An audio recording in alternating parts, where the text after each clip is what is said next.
चिन्मयानंद से रंगदारी मामले में एसआईटी ने आज सभी पक्षों का वॉइस सैंपल लिया है, जिसमें खुद स्वामी चिन्मयानंद, पीड़ित लड़की और उसके दोस्त शामिल थे। तो ये कहा गया कि फोन करके रंगदारी मांगी गई थी। तो फिलहाल वॉइस के सैंपल यानी कि आवाज के नमूने ले लिए गए हैं और अब इसके बाद आगे जांच की जाएगी कि क्या वाकई में जिन लोगों की आवाज होने का दावा किया जा रहा है वो सुनाई दे रही आवाजें उन्हीं शख्स, उसी व्यक्ति की है। तो उसमें चिन्मयानंद, पीड़ित लड़की और उसका दोस्त शामिल था, जिनके आज वॉइस सैंपल यानी कि आवाज के नमूने लिए गए।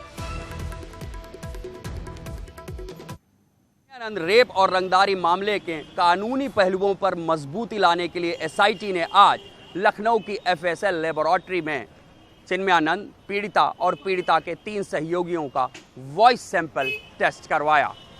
इस वॉइस सैंपल से ही मिलान हो पाएगी कि जो वीडियो अभी तक सोशल मीडिया में वायरल हुए और एसआईटी के पास पहुंचे उनमें आवाज़ किसकी है। अभी तक वीडियो में चिन्मयानंद, पीड़िता और एक कार में पीड़िता के साथ उसके सहयोगी दिखाई दे रहे हैं। इस वॉइस सैंपल टेस्ट की जांच के रिजल्ट इस मामले की इन्वेस्टिगेशन में बहुत अहम भूमिका अदा करने वाले हैं। कैमरामैन उपेंद्र के साथ ऋषभ मणि त्रिपाठी, न्यूज़ 18 लखनऊ।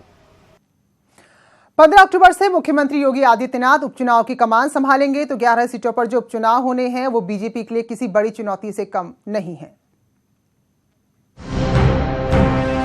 प्रदेश की 11 सीटों पर उपचुनाव, दांव पर बीजेपी की साख।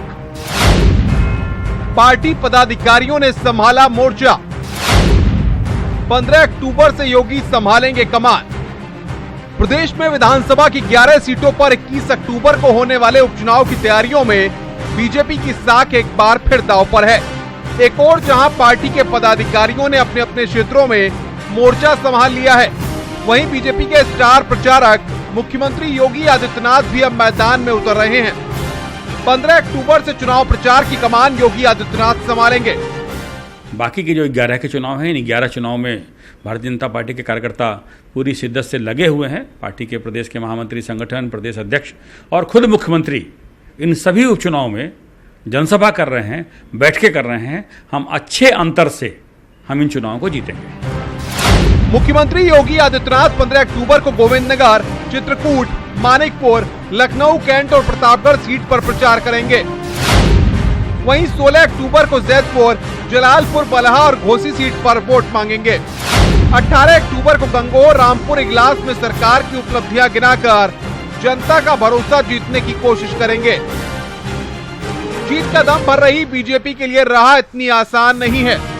इन 11 सीटों में से 4 सीटें जलालपुर, गंगोह, बलहा और रामपुर बीजेपी के लिए मुश्किल भरी मानी जा रही हैं। बीजेपी यहां के राजनीतिक समीकरण अपने पक्ष में करने के लिए जुटी हुई है।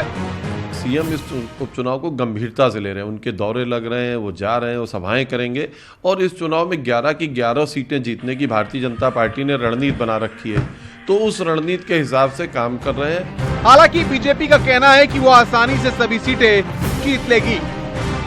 हमीरपुर के उपचुनाव परिणाम ने बीजेपी में जोश तो जरूर भर दिया है, लेकिन रामपुर, जलालपुर, बलहा और गंगोह सीट पहले से ही बीजेपी की नहीं थी। अब देखना होगा कि कैसे बीजेपी इन सीटों को अपने पाले में करने में सफल होती है। न्यूज़ 18 के लिए लखनऊ से रंजना की रिपोर्ट।